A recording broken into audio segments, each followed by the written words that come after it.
My parents took me to court over the $4,800,000 inheritance my grandfather left me. Your Honor, she works as a waitress. Clearly unfit to manage money, they said.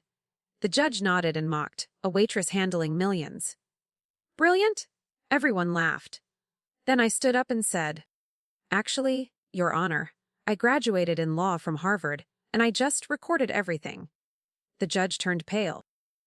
The echoes of his ridicule died against the mahogany walls. I felt the phone in my pocket vibrate. The courtroom air smelled of stale paper and expensive cologne. My father sat 3 feet away, his chin tilted in a victory he had not earned.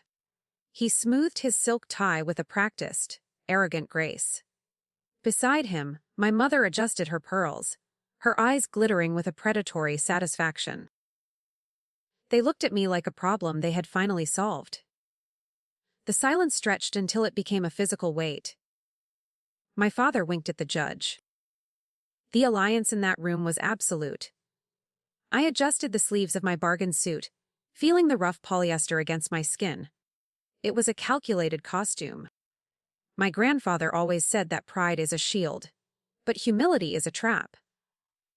I watched the court reporter's fingers freeze over the keys.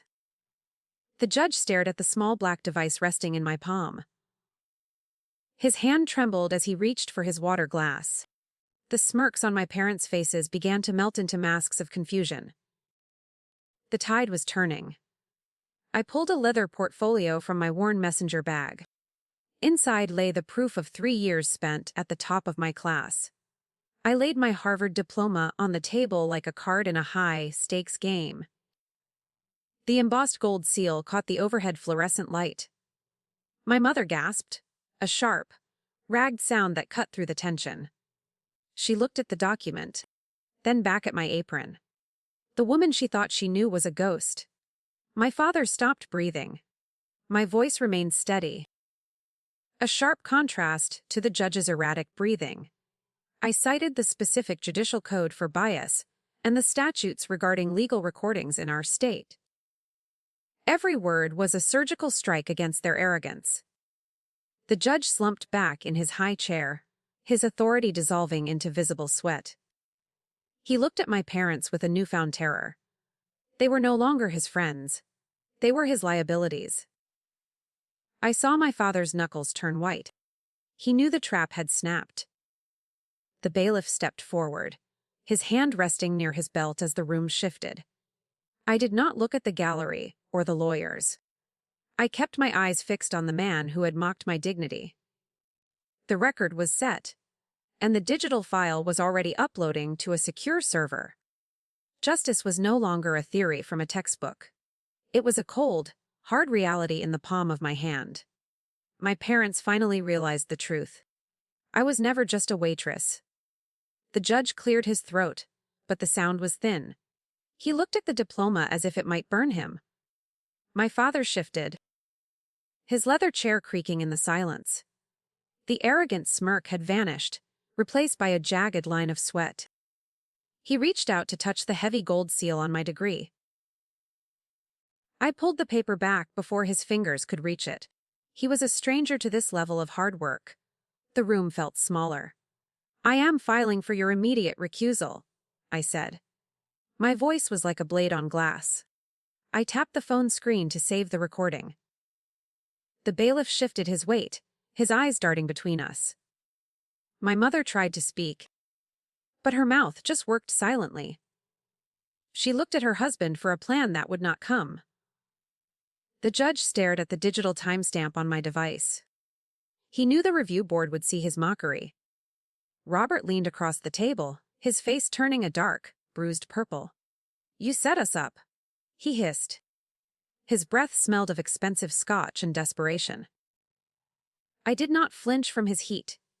I simply opened the second folder in my bag.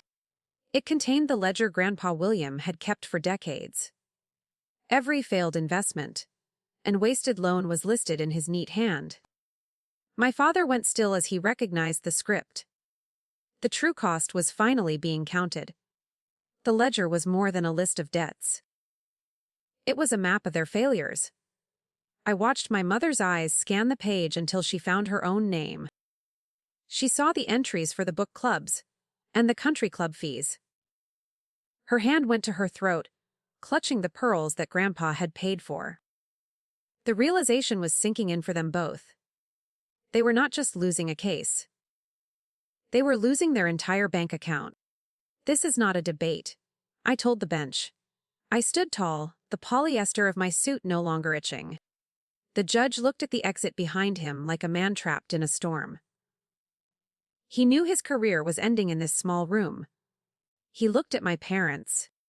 But there was no loyalty left. He was calculating the damage to his own reputation now. The air in the courtroom felt cold and sharp. I waited for him to move. A clerk entered through the side door with a frantic pace. She whispered to the judge, her eyes wide with alarm. He looked at me with a new, hollow kind of fear. The recording had already been sent to my firm's server for safety. I saw my mother realize that her social life was over. The gossip would be relentless once this hit the news. My father's knuckles were white against the wood. The walls were finally closing in. "This hearing is suspended," the judge whispered. He did not use his gavel this time. He practically ran toward his chambers without looking back. My parents were left sitting in the wreckage of their greed. I packed my diploma and the ledger with steady hands. My father looked at me, but I saw only a small, broken man. I turned toward the heavy oak doors. A reporter was already waiting in the hall for the first word. The reporter outside the doors held a microphone like a weapon.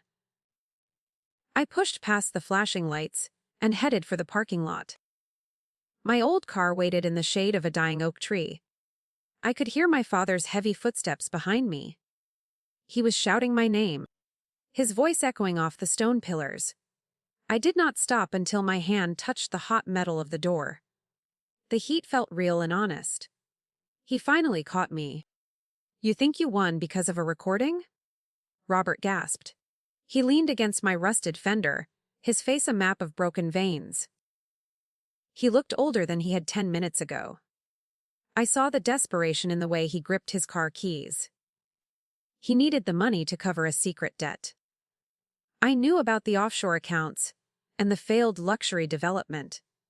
Grandpa William had left a trail of breadcrumbs in his private safe. My father was drowning. I unlocked the door and threw my bag inside. The interior smelled like old coffee and the cheap air freshener from the cafe. "I won because I learned to work," I told him. He flinched as if I had struck him. He looked at my worn shoes and then at his own polished loafers. The gap between us was wider than the $4 million. He realized I was not going to negotiate. I started the engine with a roar. My mother appeared at the edge of the lot. She did not scream or chase. She stood perfectly still, her shadow long and thin on the pavement. She looked like a ghost in an expensive silk suit. She was the one who had packed my bag at 7 years old. I saw her hand go to her mouth as she recognized the car. It was the same model William drove for 15 years. The irony was a bitter, cold taste. She finally looked ashamed. "We have nothing left to trade?" Robert whispered. He stepped back as the car began to roll. I saw him check his phone, likely looking for a call from his bookie. The pressure was mounting from sides he had not expected. He had spent the inheritance before it was even his. Now the interest was coming due. I watched him in the rearview mirror as I pulled away. He looked smaller with every second. The game was over. I drove toward the cafe where I still had a shift. The owner, Sarah, was waiting at the counter with a fresh pot. She did not ask about the court or the money. She just handed me a clean apron and a tray. I felt the weight of the fabric against my waist. It was a familiar, grounding pressure. I started clearing the tables at the back. My hands were steady for the first time in years. I felt free. A black sedan pulled up to the curb 10 minutes later. A man in a dark suit walked inside and looked around. He did not look like a customer seeking coffee. He held a legal envelope with a red wax seal. My heart hammered against my ribs as he approached my table. He did not say a word as he handed me the paper. I broke the seal with a trembling thumb. It was a summons for a different court. The heavy paper felt cold against my palms. The summons was not from my parents. It was a formal notification from the State Bar Association regarding a complaint. Someone had reported my conduct during the frozen probate period. My breath hitched as I scanned the fine print. The allegation was for practicing law without a license, while my status was technically inactive. My hands shook as I gripped the tray. This was a professional execution disguised as a legal inquiry. The man in the suit turned to leave without a word. I looked at the coffee shop door as it chimed. Sarah was watching me from the espresso machine. Her face was tight with worry. I realized that my parents were not just fighting for the money. They were trying to destroy the only thing I had earned. My degree was my life. Without it, I was just a girl in an apron again. The trap was deeper than I thought. I tucked the envelope into my waistband and focused on my work. A customer asked for a refill on his black coffee. My movements were mechanical as I poured the steaming liquid. The smell of roasted beans usually calmed me. Today it felt like ash in my throat. I needed to call my mentor in Boston. He was the only one who knew the truth about my inactive status. He had warned me about the risks of the recording. The bell above the door rang again with a sharp metal clatter. My mother walked in with a slow, deliberate stride. She did not look like the woman who had cried in the parking lot. Her expression was calm and dangerously satisfied.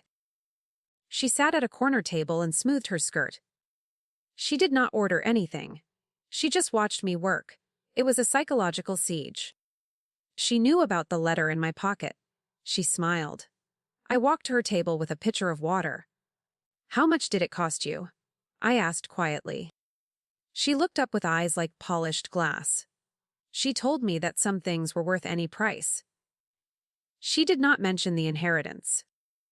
She spoke about the importance of professional standards. Her voice was a soft purr of victory. She was enjoying the sight of my panic. I felt the sweat on my neck. She had finally found my weakness. The turn came when she reached into her purse. She pulled out a second copy of the same summons. I realized she had not just reported me. She was the primary witness for the investigation. She had recorded our private conversations at the Sunday dinner. She was using my own tactic against me. The power balance shifted in a single heartbeat. I was no longer the hunter. I was the prey. The irony was a cold, sharp blade. "We have plenty of time to talk now," she whispered. She looked at the clock on the wall. My shift was only half over. I could not leave without losing my only source of income. She was going to sit there and watch me serve. It was a public humiliation designed to break my spirit. I gripped the water pitcher until my knuckles turned white. Then my phone buzzed with a text from an unknown number. I checked the screen with a quick glance. The message was short and cryptic. It said to look at the second page of the summons carefully. I ignored my mother and pulled the document from my waistband. My fingers left wet smudges on the heavy white paper. I flipped the page and saw a list of case numbers. They were not about my law license. They were disciplinary files for Judge Peyton. The power was shifting again. My mother watched me with a narrowing gaze. She realized I had found something she did not intend for me to see. I looked at the bottom of the page and saw a signature. It was the same man who had served the papers earlier. He was not an investigator for the bar. He was a clerk for the Judicial Review Board. This was not a trap for me. It was a roadmap to bury the judge. I smiled back. "You should leave now, Mother," I said. I set the water pitcher down with a firm click. She looked at the paper in my hand, and then at the door. Her confidence began to fray at the edges like old silk. She had tried to weaponize the system, but she did not understand its mechanics. I was the lawyer in this family. She was just a socialite playing with fire. The smell of burnt coffee filled the small cafe. She stood up and smoothed her skirt with a trembling hand. "This changes nothing about your status," she lied.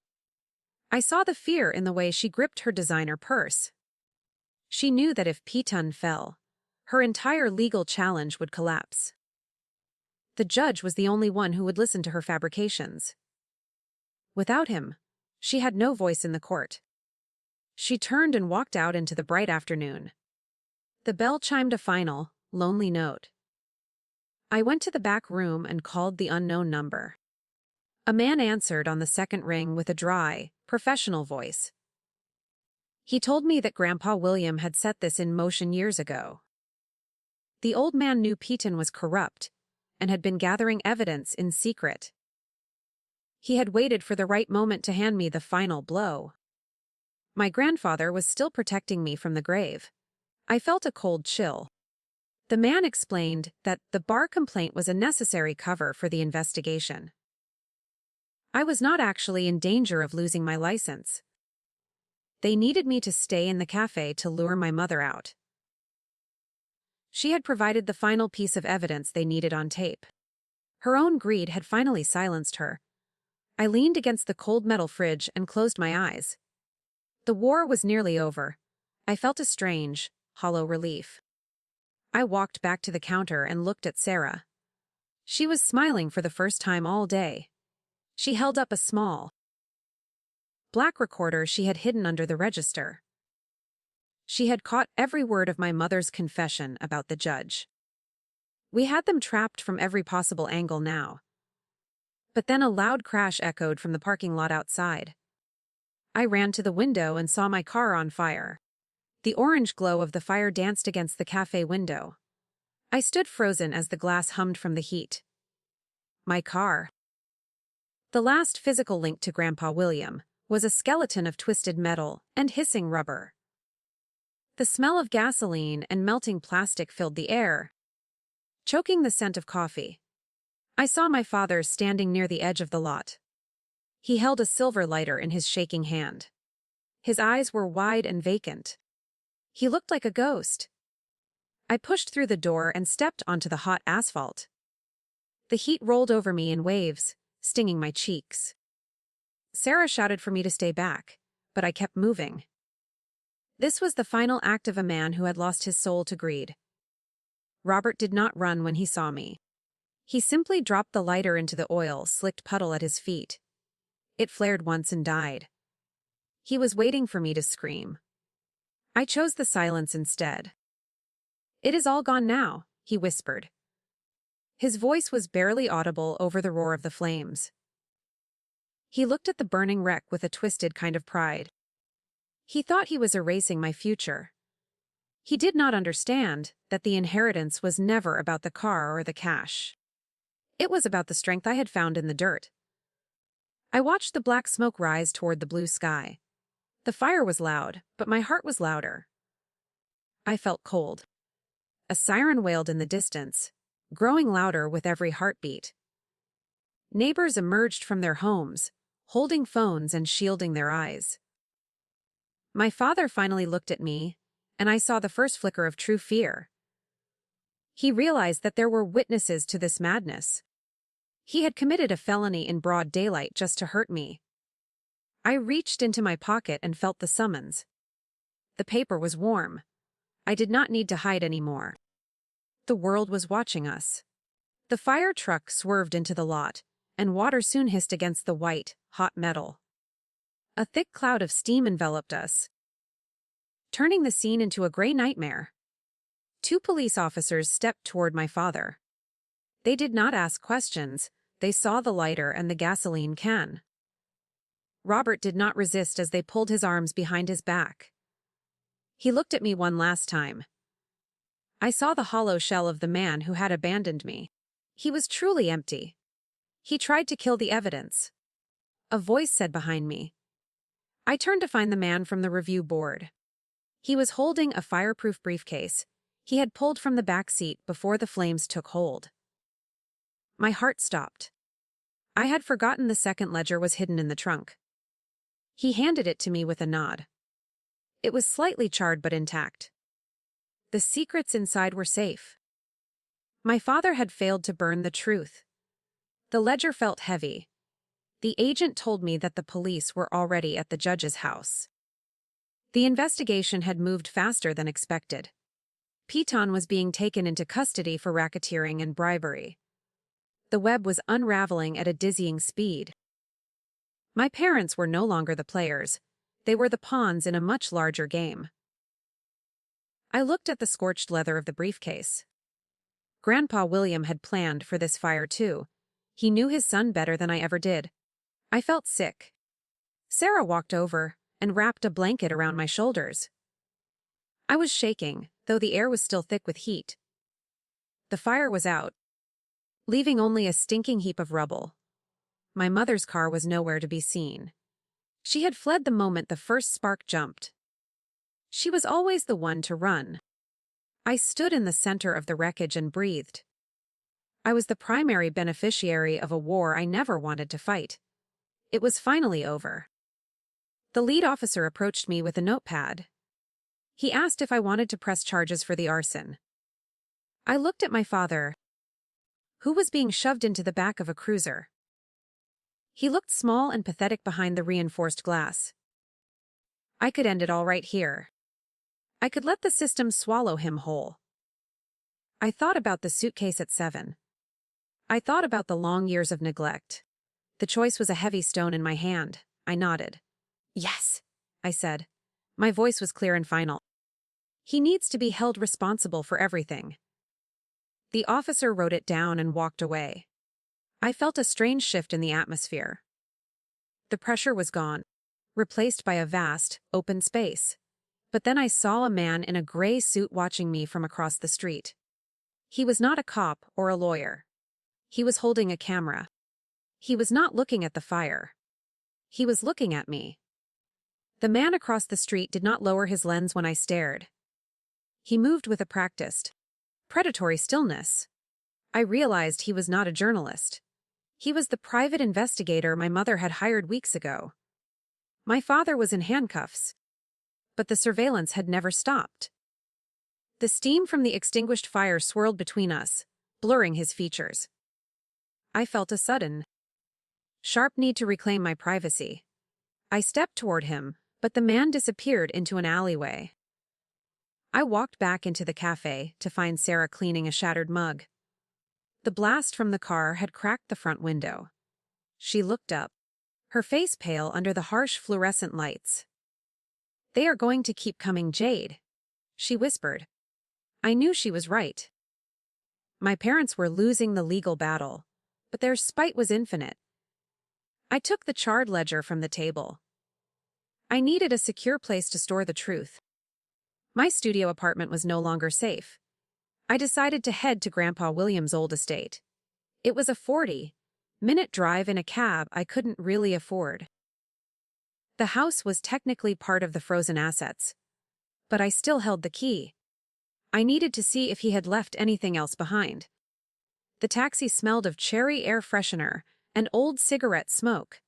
I watched the suburban trees turn into dense Connecticut woods. The silence of the forest was a relief. The iron gates groaned as I pushed them open. The Victorian mansion loomed in the moonlight like a silent sentry. It was a place of shadows and dust now. I walked into the grand foyer, my footsteps echoing on the cold marble. The air smelled of beeswax and old paper. I went straight to the library, where William spent his final nights. I sat in his heavy leather chair and felt the ghost of his presence. The room was filled with thousands of books. One of them held the key to the end. I began scanning the shelves for the specific edition he loved. It was a worn copy of Blackstone's Commentaries. I found it tucked behind a row of modern thrillers. I pulled the spine, and a small wooden panel clicked open. Behind the books sat a digital keypad. I typed in the date I was sent away, 0712. The safe word, and swung open. Inside was a flash drive and a single, Sealed envelope addressed to the state prosecutor. My hands finally stopped shaking. The flash drive contained high-definition video files. I plugged it into William's old laptop and waited. The screen flickered to life, showing Judge Peaton in this very room. He was taking a thick envelope of cash from my mother. They were laughing about the inheritance. It was a clear, undeniable record of a conspiracy to defraud. My mother had been the architect all along.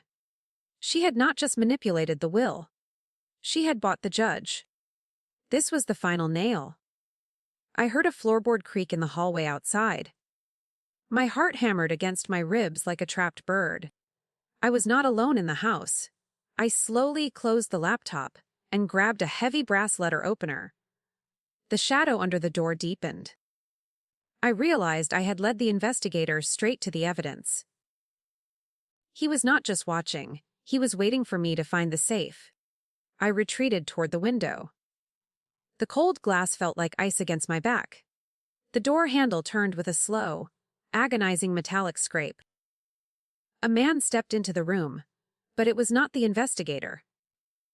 It was my mother's lawyer, the one who had vanished from the courtroom. He looked disheveled and frantic. He held a small handgun, pointed at the floor but ready. "Give me the drive, Jade," he said. His voice was raw with desperation. He was an accomplice. If the video went public, he was going to prison forever. I stood my ground. "It is already uploaded," I lied. My voice did not betray my fear. I saw him hesitate, his eyes darting to the laptop. The power balance shifted as he calculated the risk of shooting me. If the file was online, killing me would only seal his fate. He was a man of law. Even if he was corrupt, he understood the finality of a digital record. I moved a step toward the desk. I needed him to believe the lie was real. He lowered the gun and slumped into a chair. He began to sob, a pathetic sound in the vast, silent library. I realized then that my parents had destroyed everyone they touched. They were a rot that spread through the entire town. I reached for the phone to call the agent. The war was finally over for real. But as the sirens approached the estate, I noticed a second safe hidden deeper in the wall. It was already open and completely empty. The sirens reached the gates, their red and blue lights painting the library walls. The lawyer sat broken in the chair, but my focus remained on the empty safe. Someone had gotten here before me. I checked the dust on the velvet lining of the compartment. It was disturbed, indicating the contents were recently removed. My heart plummeted. I thought the drive was the final evidence, but a deeper secret had been stolen. The mystery of the inheritance was growing more complex. The review board agent burst into the room with 2 officers. They took the weeping lawyer into custody and secured the flash drive. I pointed to the hidden, empty safe. The agent's expression turned grim as he inspected the void. He told me that my mother had been intercepted at the airport. She had no suitcase, only a small handheld lockbox. I realized she had the missing documents. She was never going to win in court. She was going to run. We drove to the precinct through the gray morning light. I felt the weight of my Harvard training returning to my limbs. I was no longer the victim of a family drama. I was the architect of their downfall. My mother sat in an interrogation room, her silk scarf askew. The lockbox sat on the table between us. She refused to look at me. The air smelled of sharp ozone and burnt coffee. She held the key tight in her palm. "Give it to me, Mother," I said. My voice was a calm, steady rhythm. She laughed, a brittle sound that lacked any real conviction.